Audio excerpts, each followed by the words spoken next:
जम्मू कश्मीर की legislative assembly के अंदर एक बार फिर से बड़ा हंगामा देखने को मिला है, जिसमें बीजेपी के 3 एमएलए को जो है वो मार्शल आउट किया गया है, जिसमें बीजेपी के एमएलए आरएस पठानिया, बीजेपी के एमएलए डॉक्टर सुनील भारद्वाज जी और बीजेपी के एमएलए सुरेंद्र कुमार जी को यहां पर मार्शल आउट किया गया है। बताते चलें कि असेंबली के अंदर आज यहां पर तमाम बीजेपी के एमएलए द्वारा इंसाफ करो जम्मू के साथ स्लोगन्स वहां पर लगाए जा रहे थे, और जिसमें कहीं ना कहीं ये भी वहां पर मांग की जा रही थी कि यहां पर जो पिछले दिनों जम्मू कश्मीर के अंदर जो नुकसान हुआ है बाढ़ की वजह से, उस पर भी चर्चा की जाए। लेकिन इसको लेकर बड़ा हंगामा हुआ है, जिसमें बीजेपी के 3 एमएलए को मार्शल आउट किया गया है। उसमें से हमारे साथ बातचीत करने के लिए बीजेपी के एमएलए डॉक्टर सुनील भारद्वाज जी इस समय फोन पर जुड़ चुके हैं। इनसे जानना चाहेंगे, सुनील जी, क्या मेरी आवाज आप तक पहुंच पा रही है?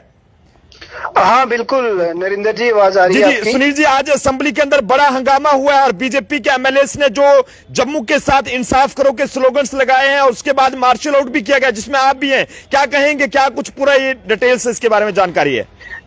देखिए, जो मौजूदा सरकार एनसी कांग्रेस सरकार है, वो जम्मू के साथ भेदभाव उसका चरम सीमा पे है, क्योंकि पिछले दिनों आपने देखा कि कितनी बड़ी त्रासदी विशेष करके जम्मू प्रोविंस में हुई, जिसमें हमारे लोगों के जमीनें चली गई, माल मवेशी चले गए, घर गिर गए। मगर गवर्नमेंट पिछले 4 दिन से असेंबली चल रही है और हमने हर दिन अपनी आवाज उठाने की कोशिश की, मगर हमारी आवाज दबाने की कोशिश की गई। और आज जब हमने बोला कि रिलीफ और रिहेबिलिटेशन का प्रोविजन बनाया जाए, 5 मरले जमीन सब लोगों को दी जाए अपना सर छुपाने के लिए, और साथ में 5 मरले जमीन उनको कैटल शेड के लिए दी जाए, ताकि वो अपने माल मवेशी उधर रह सके। आने वाला टाइम सर्दियों का टाइम है।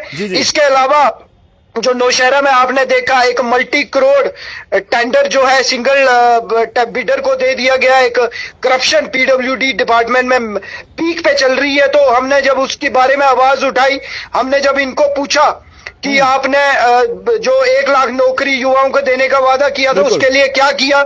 जो रिलीफ लोगों को देना था, उसके लिए क्या किया? हमारे लोग आज भी खुले आसमान के नीचे सोने के लिए परेशान हैं, वो बेबस है, मगर कोई गवर्नमेंट का कोई नुमाइंदा या गवर्नमेंट की तरफ से कोई रिलीफ हमारे लोगों को नहीं मिल रहा।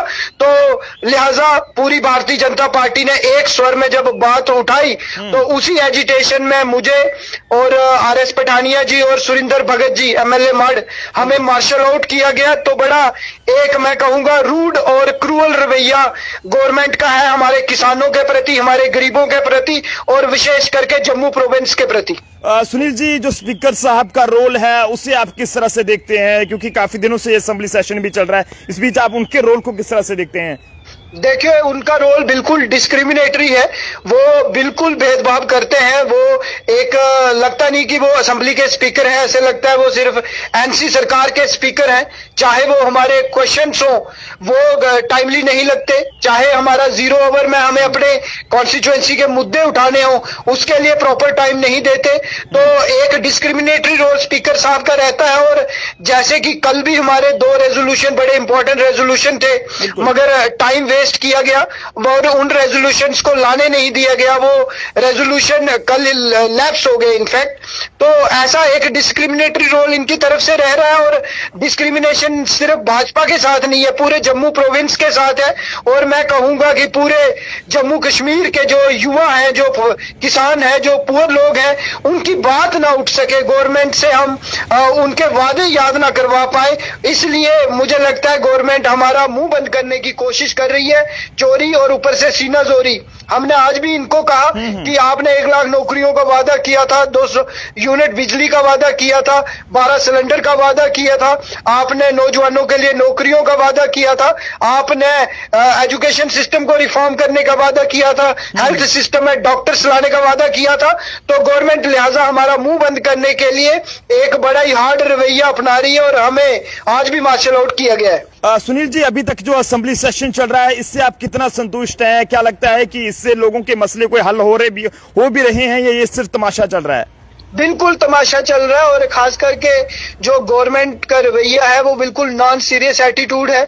गवर्नमेंट हर चीज से अपना पलड़ा झाड़ रही है, और जब भी हम इनको कुछ पूछते हैं तो बोलते हैं कि पिछले 10 साल हम नहीं थे। दैट डजंट मीन कि पिछले 35 साल 70 साल से तो एनसी कांग्रेस ने ही जम्मू कश्मीर को चलाया है। तो आज भी आप अपना पलड़ा नहीं झाड़ सकते। अगर आपको ऐसा लगता है कि आप सरकार नहीं चला सकते तो यू शुड रिजाइन। आप रिजाइन कर दीजिए, सरकार खत्म कर दीजिए, हम दोबारा इलेक्शन होने देते हैं और फिर जो सरकार बनेगी वो इस जम्मू कश्मीर को चलाएगी। चलिए, बहुत बहुत शुक्रिया सुनील भारद्वाज जी हमारे साथ बातचीत करने के लिए और अपना कीमती वक्त देने के लिए। बहुत बहुत धन्यवाद। डॉक्टर सुनील भारद्वाज जी रामनगर से जो बीजेपी के एमएलए हैं, जिन्हें आज यहां पर जम्मू कश्मीर की लेजिस्लेटिव असेंबली से जो है मार्शल आउट किया गया है, जिसमें बीजेपी के एमएलए रणवीर सिंह पठानिया, बीजेपी के एमएलए यहां पर सुरेंद्र कुमार भगत जी की बात करें तो उन्हें भी जो है मार्शल आउट किया गया है। और जिस तरह से आज असेंबली के अंदर एक बार फिर से जो ये जितने भी बीजेपी के एमएलए थे, इन्होंने जो है वो यहाँ पर इंसाफ करो जम्मू के साथ इस तरह के स्लोगन्स लगाए हैं और इसी के साथ साथ बाहर पर चर्चा करने की मांग भी वहां पर की। लेकिन इसी को लेकर हंगामा इतना हुआ कि जिसके चलते यहां पर मार्शल आउट जो है वो इन्हें किया गया। आप सब लोग भी अपने अपने सुझाव जरूर दें कि जम्मू कश्मीर के अंदर जो इस समय असेंबली चल रही है, क्या इसमें लोगों के मुद्दों की कोई चर्चा हो भी रही है या फिर ऐसे ही कोई तमाशा जो है वो चल रहा है।